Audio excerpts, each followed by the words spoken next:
Mississippi State. We'll start with Coach Lemonis in an opening statement, and then we'll go with questions for the student athletes here tonight with him as designated hitter Elijah McNamee, along with first baseman Tanner Allen and starting pitcher Ethan Small. Coach, the floor is yours when you're ready. Great college atmosphere for baseball tonight. From the very first pitch, it was electric in the ballpark, and we were able to jump out to a lead, and then you have one of the best pitchers in college baseball to pitch for you. He pitched great tonight, and we were able to hold on there at the end a little bit.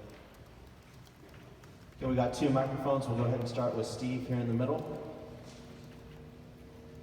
Elijah, Coach touched on the atmosphere when the maroon and white chant and all that gets going early in a ball game. You guys are going through pregame warm-ups. What does that do to you, knowing that that's your fans and your atmosphere?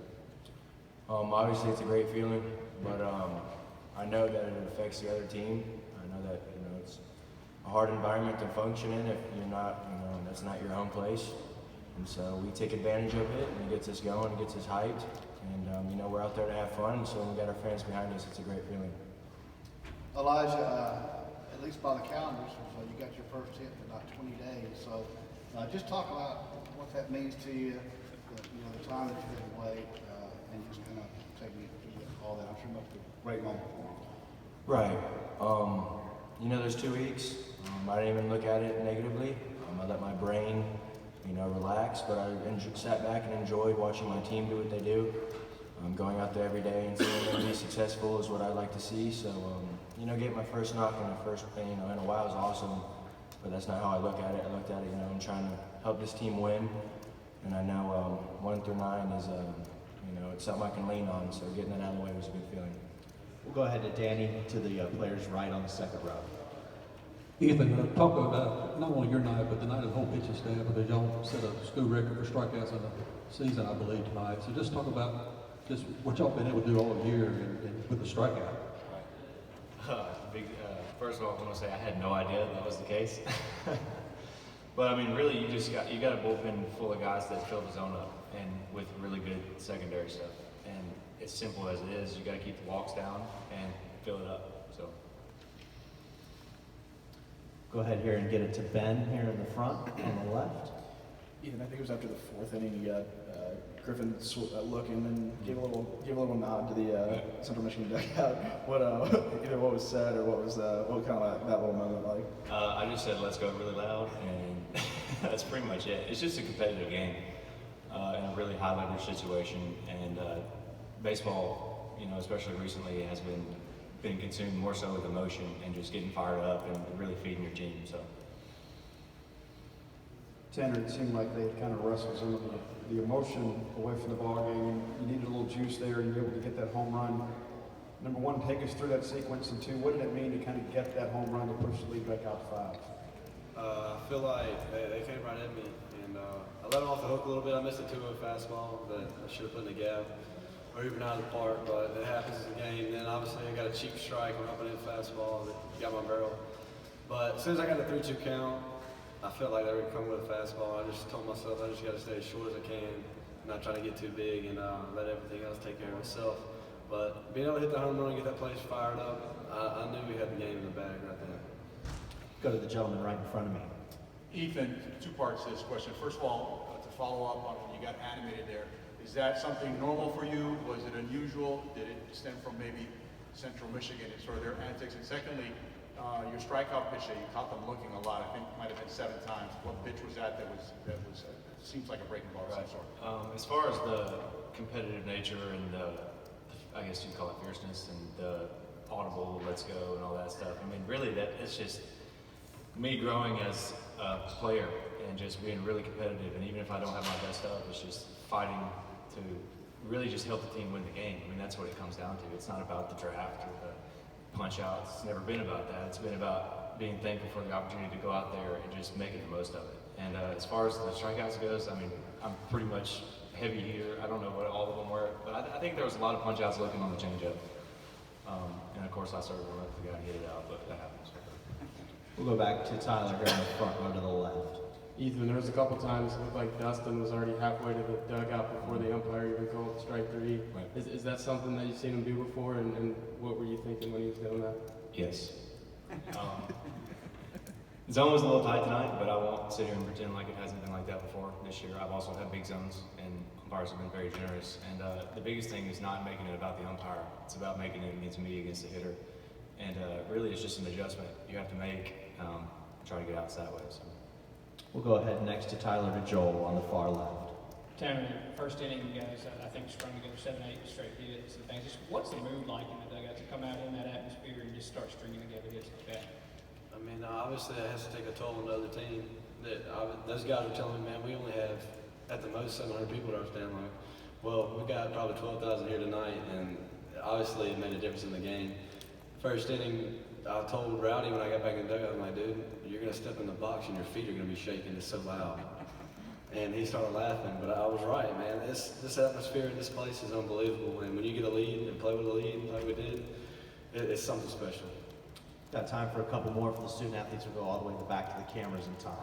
Elijah, on a night where you guys had 16 hits, but Jake goes 0 for 5, what are some of the things you guys have been talking with him about during the run? And obviously, a guy like Jake is something you guys look to every game, but what is maybe something that, when he comes back to the dugout, what are you guys talking to him about? Right. He's taking great swings. You know, he's picked his team up so much in his time here that, you know, he understands that sometimes other people are going to have to pick him up. But he comes in there and he's never negative. He's ready for his next at bat. And, you know, it might not be a normal thing, but, you know, it's baseball. He'll come out of it. But he knows everyone on his team has his back. So, you know, he'll continue to be like that. Go to the third row in the back on the right to the players. Tanner, I think back in April you were down to 240. You're up 100 points, and you, I think, took the lead tonight in batting average for the team. How comfortable are you at the plate right now? How well do you feel like you're seeing it? I'm very comfortable with the play right now, and I'm seeing the ball really well. But that's baseball. It's funny, you go from 240 to 350, and it's just like that. And that's just baseball. All of our hitters in our lineup are very good. There's no doubt about it. But some are seeing the ball better than others right now. And like I said, we're a complete lineup, and I feel like tomorrow night it's going to be fun too. So I can't wait to play in that atmosphere as well.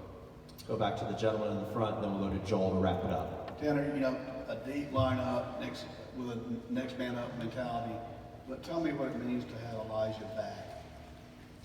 Well, when you have a guy like Elijah McNamee hitting behind you, you're going to get pitches to hit because they don't want to put me on base to let him hit one in the lounge. But like I said, Jake Mangum through tonight, Marshall Gilbert, all of us are dangerous. And we play as a team and we lose as a team. And but when we're playing together like we did tonight, we're a very tough team to beat. Tanner, question sort of along the same lines and the same one that was asked to Mac, but for you specifically, you know, like Robbie said, your batting average is soaring and Jake's is sort of plummeting a little bit. What's it kind of like to, you know, be on opposite ends of that? And for you personally, like what conversations are you having with Jake to sort of, you know, keep him up in the dugout? It's funny, it's baseball, it's a game, man. It's a crazy game, and you, like I said all the time, you can't get too high and you can't get too low. And the only thing I tell Jake, I'm like, man, you're the SEC leading hitter of all time, man. Just keep doing your thing, do you. You're a mutant at the plate. Nobody wants to pitch to you. So have some confidence and keep doing you. It's going to fall. And he keeps putting the bat on the ball. He's going to see some instant results, and I have full confidence, and that's the best hitter on the team, no doubt. And we're all behind him, like you said. We'll go ahead and dismiss the student athletes at this time. Thanks, fellas. We'll see you tomorrow. Hail State.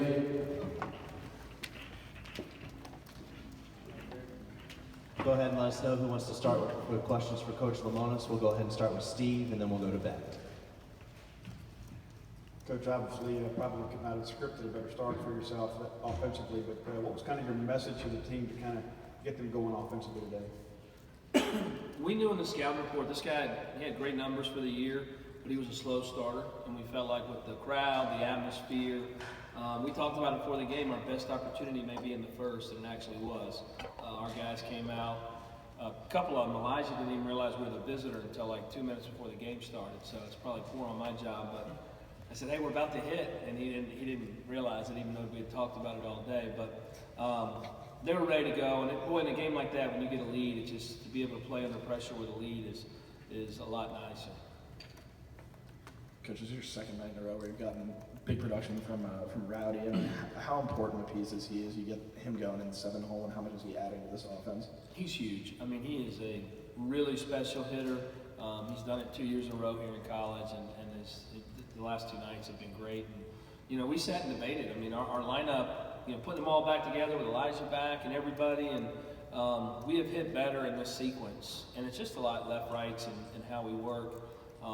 Putting him in that spot because he's a big RBI guy. You don't realize how many RBIs and good at bats you get out of him in RBI situations. We'll go to Danny on the second row to Coach's right. Coach, I have a question to ask Ethan. Just talk about the strikeout record for the staff and just all these swings and misses for the team. Just what you and Coach Foxhall, Ethan, as an approach to how they go about, you know, doing all that. Well, that's all Coach Foxhall and the pitchers. You know, I go down and sit in the bullpen every once in a while, and Fox will ask me during the game who we should throw, but it's more about personnel. I mean, Ethan's a strikeout pitcher. He's had an unbelievable year, and he set the tone. And Coach Foxhall's done a great job with our bullpen. We have some really big strikeout guys in our bullpen. Obviously, JT's a big strikeout guy coming in. But those pieces in the bullpen, I mean, it was nice to have Kobe White back out there tonight. But all our guys out of the pen, you know, usually put together some strikeouts also. Go to the back of the cameras with Tom. Similar thing I asked Elijah, you know, the night where you guys have 16 hits, but Jake goes 0 for 5.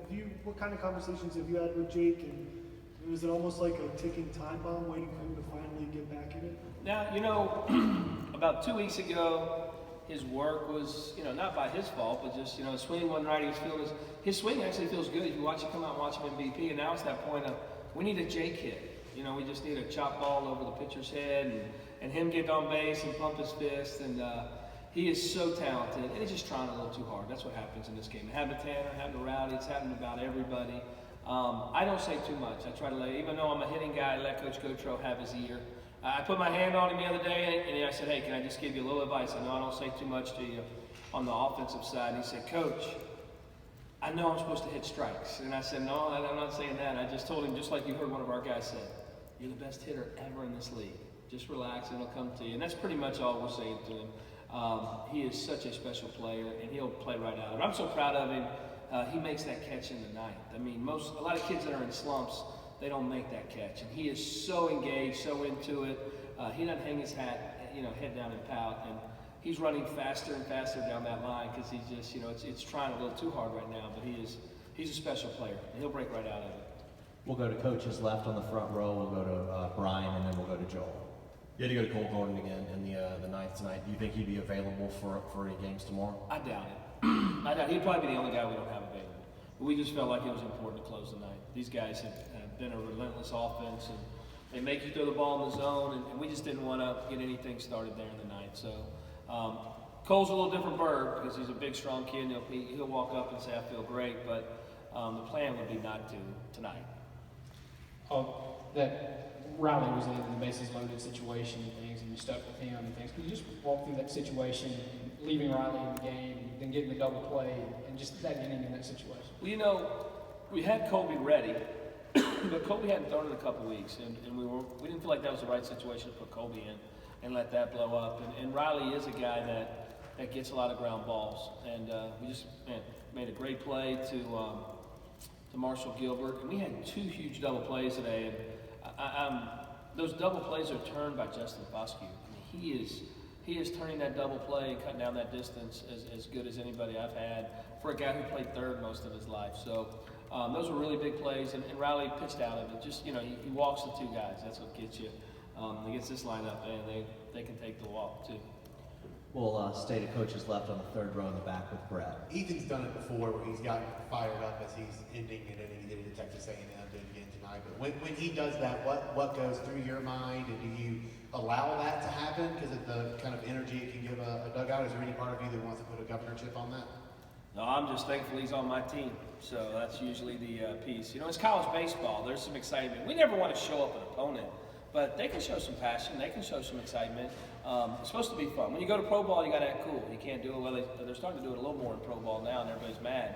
But and I don't want, like I said, I wouldn't want one of our players to ever show up an opponent. But it's okay to pump your fist and be excited. I mean, that's a pressure situation out there. And so for him to come off, and he doesn't do it much. He just was excited in the moment. It really isn't geared towards Central Michigan.